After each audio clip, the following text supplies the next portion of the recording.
iubiți trandafirii și vă doriți să vă bucurați cât mai mult de ei, chiar și de mine, adică aveți noroc că astăzi învățăm cum să avem grijă de aceste flori parfumate. Marin Constantin, bine ai venit! Ia să vedem. V-am adus aici un trandafir la ghiveci, unul cu rădăcină liberă. Vom face o plantare la acel la ghiveci și unul cu rădăcină liberă.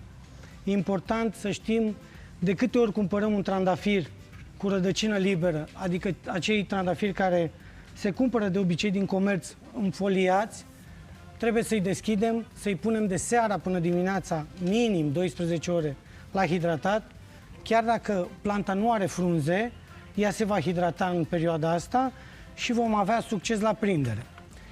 Noi nu prea ne pricepem la flori, ne plac trandafirii foarte mult, de asta vrem să vă întrebăm ce fel de flori sunt trandafiri. Trandafirii sunt plante perene care fac parte din genul Roza, familia Rozacee. Sunt peste 200 de specii de trandafiri și mii de soiuri create în timp de specialiști. Clar. Aici, de față, avem un trandafir de dulceață roz de rești, care este din vechea Persie.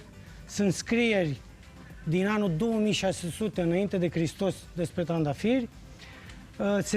Cercetătorii spun că au apărut în urmă cu 35 de milioane de ani.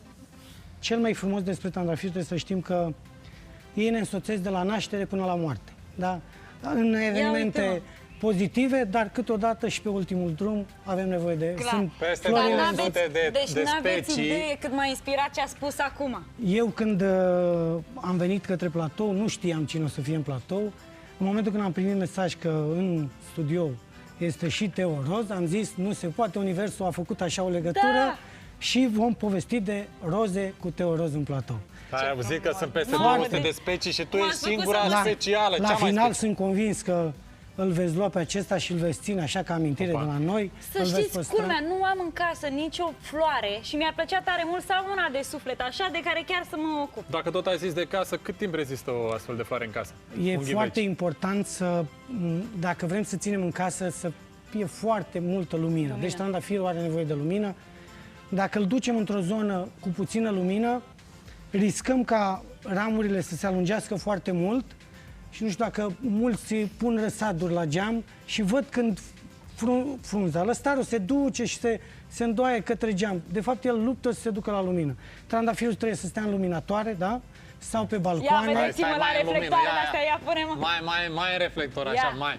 Ia uitați-vă, oameni. Mai în reflectoare. După ce stăm în lumină și în reflectoare, trebuie să avem grijă să întreținem foarte bine un trandafir, da? Stai cu brațele așa deschise. Nu-l pune să mă aude, că cine știe ce face. Nu, că se descurcă.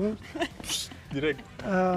Plantarea, v-am zis, pentru a avea succes, în afară de faptul că îl hidratăm, noi în pepiniera noastră folosim o pastă din balegă proaspătă de o zi, pământ roșu și apă, se face așa ca o smântână. După ce îi fasonăm... Îmi pare bine și rău că stau la bloc acum. Știi cum? Se poate pe balcon. Trandafirul este o plantă perenă care rezistă peste iarnă, așa că puteți să puneți pe balcon fără probleme. Ia uzi. Da? O să fie încântat. După ce îl fasonăm, trebuie să îl mocirlim. Dacă nu avem, nici nu mai sunt crescători de animale așa. Mai și mocirlești. Te mocirlești un pic așa, n-ai ce să... Mai mocirli și eu, să știți. Se poate cumpăra un biostimulator de înrădăcinare ca să înlocuim acea balegă, că nu toată lumea ziceam pe balcon, de-aia ziceam că îmi pare rău, că pe balcon chiar n-am cum să aduc balegă. Nu. Faceți din un biostimulator, se amestecă cu pământ, faceți aceeași compoziție. Pământ roșu de obicei. Dacă nu avem pământ roșu, un pământ fin, amestecăm, acel biostimulator o să-și facă treaba, în afară de faptul că va cauteriza rănile create de tăierea noastră, stimulează înrădăcinarea, da? Pe timpuri bătrânii nu aveau biostimulatori, de-aia foloseau balega de vacă care conține o auxină, auxina fiind foarte importantă în înrădăcinare. Uite, avem pe Adela aici în direct cu noi, care are grădină, e o perioadă bună să plantăm trandafiri. Adela, cum e? Este o perioadă perfectă. Ia auzi, Adela, poți să faci o surpriză în plus. Da, asta e. Da, nu e cu noi acum, dar vine mai târziu. Lasă că îți transmitem noi, eu sunt sigur că te uiți la noi. În momentul în care am mocirlit, facem plantarea la ghiveci, țineți cont. Dar ce înseamnă mocirlit? Că nu am înțeles. Mocirlit, după ce l-am fasonat, da? Am făcut acea pastă de pământ cu biostimulatorul de înrădăcinare. Se introduce pur și simplu în mocirla aceea și o să vedeți că se ține mocirla pe el. Noi, în cazul nostru, trebuie să avem grijă când plantăm la ghiveci, odată, de regulă trandafiri floribunzi, adică care fac multe flori, tufe mici sau trandafiri pitici, da? Nu putem să punem în ghiveci un trandafir urcător, nu prea e cazul. Și să ținem cont să nu punem trandafirul mai adânc decât este punctul de altoire, da? Aici este un punct de altoire, un trandafir, mulți se duc, cumpără trandafirul, dar nu știu cum se obține un trandafir, nu e chiar atât de simplu.